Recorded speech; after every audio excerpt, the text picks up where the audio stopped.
Good morning students. आज हम हिंदी की क्लास में श्री मैथिली शरण गुप्त रचित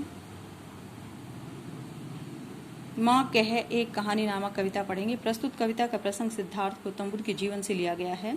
इस कविता में भगवान गौतम बुद्ध के पुत्र राहुल और उनकी पत्नी यशोधरा दो पात्र हैं। बालक राहुल अपनी माता से कहानी सुनाने का बाल सुलभ हठ करता है और माँ बालक को उसी के पिता की कहानी सुनाती है। प्रस्तुत कविता में देखते हैं उनके बीच क्या क्या संवाद होते हैं।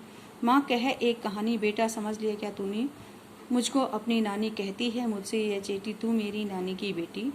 कह माँ कह लेटी ही लेटी, राजा था या रानी, माँ कह एक कहानी। राहुल अपनी माँ से कहानी सुनाने के लिए कहता है तो उसकी माँ कहती है क्या तूने मुझे अपनी नानी समझ लिया जो मुझे कहानी सुनाने के लिए जिद कर रहा है। कहती है ये चेटी, मुझसे ये जो दासी है ये कहती है कि तू मेरी नानी की बेटी है, इसलिए मुझे तू कहानी सुना दे, चाहे लेटे लेटे ही सुना दे, चाहे उसमें राजा था या रानी थी, मुझे यही एक कहानी सुना दे।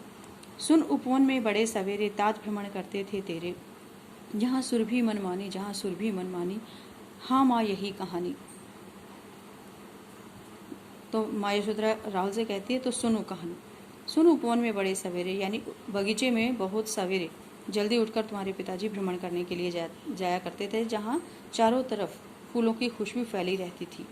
तो राहुल कहता है हाँ माँ मुझे यही कहानी सुना दे। वर्ण वर्ण के फूल खिले थे, झलमल हिम बिंदु झिले थे, हल्के झोंके हिले मिले थे, लहराता था पानी, लहराता था पानी, हाँ हाँ यही कहानी। तो माँ कहती है उस उपवन में, उस बगीचे में रंग बिरंगे फूल खिले हुए थे, चारों तरफ ओस की बूंदें बर्फ की बूंदों के रूप में हिल रही थी।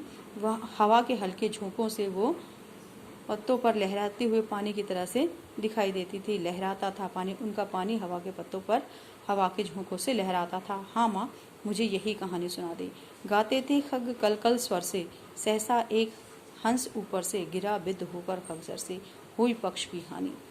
यानी उस उपवन में पक्षी कलकल स्वर में संगीत गा रहे थे। उस समय सहसा एक हंस ऊपर से घायल होकर तुम्हारे पिताजी के सामने गिरा, जिसके पक्ष की यानी एक पंख घायल हुआ था। हुई पक्ष की हानि, करुणा भरी कहानी। उसका पंख टूटा हुआ था, उसकी करुणा भरी यही कहानी है। चौंक उन्होंने उसे उठाया, नया जन्म सा उसने पाया, इतने में आंखें टक आया, लक्ष्य सिद्धि गावानी। तुम्हारे पिताजी को उस पर करुणा आई और चौंक कर उसने उसे अपनी गोद में उठाया। उस गोद में उठाते ही हंस को जैसे नया जीवन मिल गया हो। इतने में ही आंखें टक जिसने उसको आहत किया था, उसका शिकार किया था, वो वहाँ पर पहुँच गया। लक्ष्य सिद्धि का मानी, कोमल कठिन कहानी। एक तो उसको घायल करने वाला था और दूसरा उसको बच जाने वाला था। यहाँ पर कोमल कठिन इसी को कहा गया है। मांगा उसने आहत पक्षी, तेरे तात किंतु थे रक्षी। उस आखेटक ने यानी शिकारी ने उस घायल पक्षी को मांगा कि ये मेरा लक्ष्य है, मैंने इसको सिद्ध किया है, तो ये मुझे वापस कर दो। किंतु तुम्हारे पिताजी रक्षक थे, उन्होंने देने से इनकार कर दिया। तब उसने जो था खग पक्षी हट करने की ठानी। तो उस खग को घायल करने वाले शिकारी ने हट करने की ठान ली, हट करने की ठानी। अब बढ़ चली कहानी, अब हट बहसबाजी में बदल गई तो कहानी आगे बढ़ गई। हुआ विवाद सदैव हृदय में, उभय आग्रही थे स्व विषय में, गई बात तब न्यायालय में, सुनी सभी ने जानी, सुनी सभी ने जानी, व्यापक हुई कहानी। अब दोनों के बीच विवाद इतना बढ़ गया, सहृदय और निर्दय के बीच में इतना बढ़ गया कि ये हंस किसको मिले। तो बात न्यायालय तक भी जा पहुंची और ये कहानी इस प्रकार से बहुत ज़्यादा प्रसिद्ध हो गई। राहुल तू निर्णय कर इसका, न्याय पक्ष लेता है किसका। अब माँ यशोधरा राहुल से कहती है कि तू ही इसका निर्णय कर कि पक्ष किसके पक्ष में न्याय होना चाहिए, तो किसका पक्ष लेगा, सहृदय का लेगा या निर्दय का लेगा।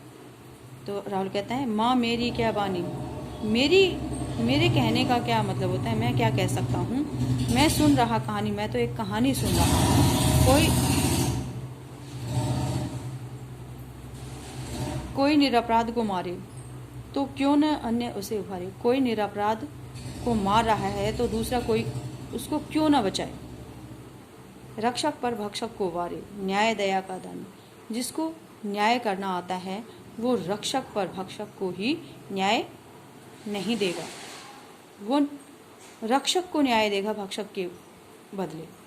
यानी जिसने हंस को बचाया है यानी पिताजी को ही न्याय मिलेगा। न्याय हंस के पक्ष में होना चाहिए, यानी उसका जीवन बचना चाहिए। तो न्याय दया का दानी तूने सुनी कहानी कि कौन था न्याय और दया का दानी, तुमने ये कहानी मुझसे अभी सुनी है। तो अंत में निर्णय सिद्धार्थ और हंस के पक्ष में हुआ और हंस जो है सिद्धार्थ को मिला। इस तरह से सहृदय की यानी दया की विजय हुई निर्दयता पर।